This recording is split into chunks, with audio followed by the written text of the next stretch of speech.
Hey, what is up guys? My name is Destructions, and today I want to bring you a commentary about what I feel are the differences between the PS3 Modern Warfare 3 and Xbox 360 Modern Warfare 3. I've been on the PS3 for about a month now, and I've noticed some differences that I wanted to share in this video. The background gameplay that you're going to see are two m.o.a.b fails.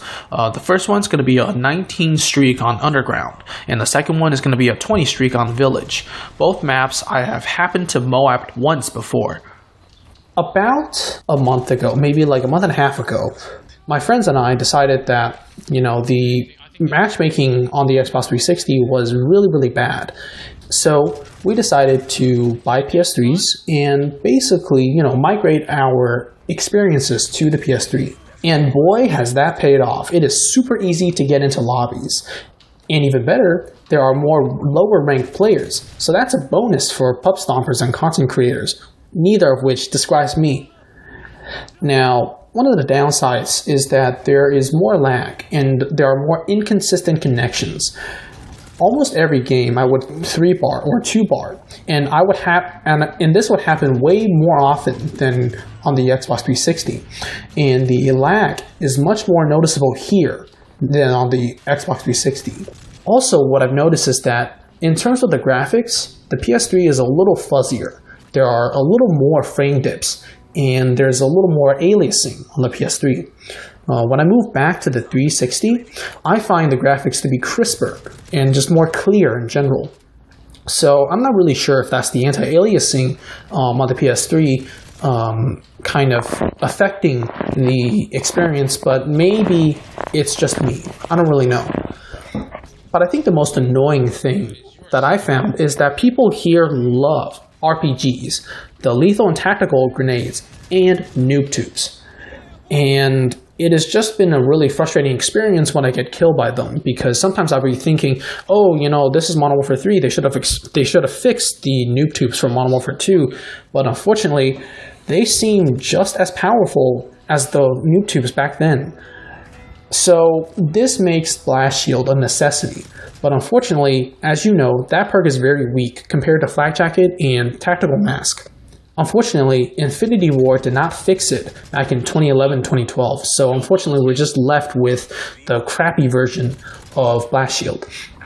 I've also noticed fewer people running stealth perks like Assassin and Blind Eye, but there are still people who use these perks, as on the Xbox 360.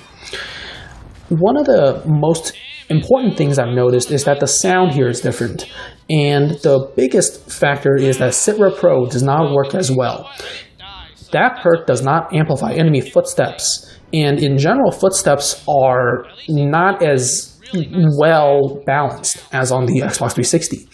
And as a result, I tend to use Dead Silence, but I am always tweaking my specialist perk setup. So if you think that Citra Pro is better than Dead Silence, please let me know in the comments section below.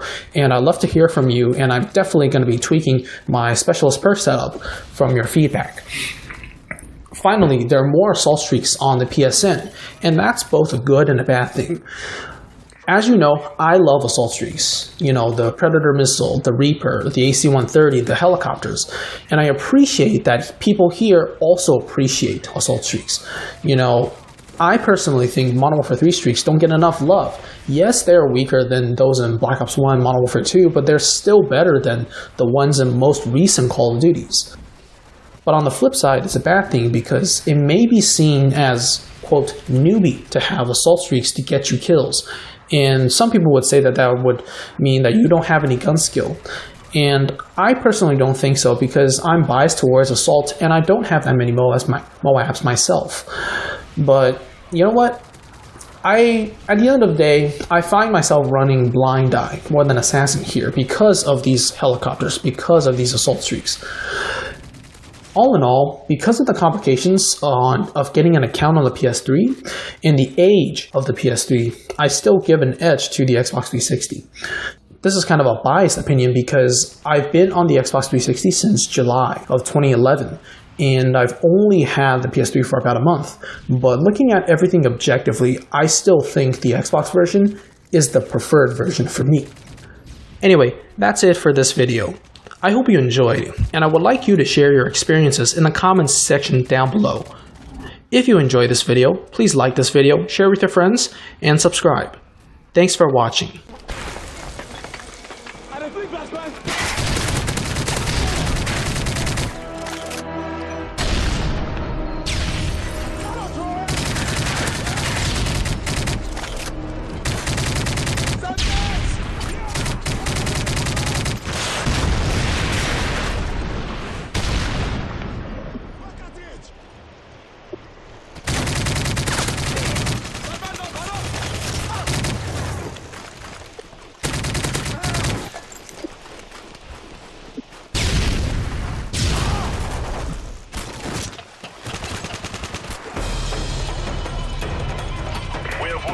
The enemy stood no chance.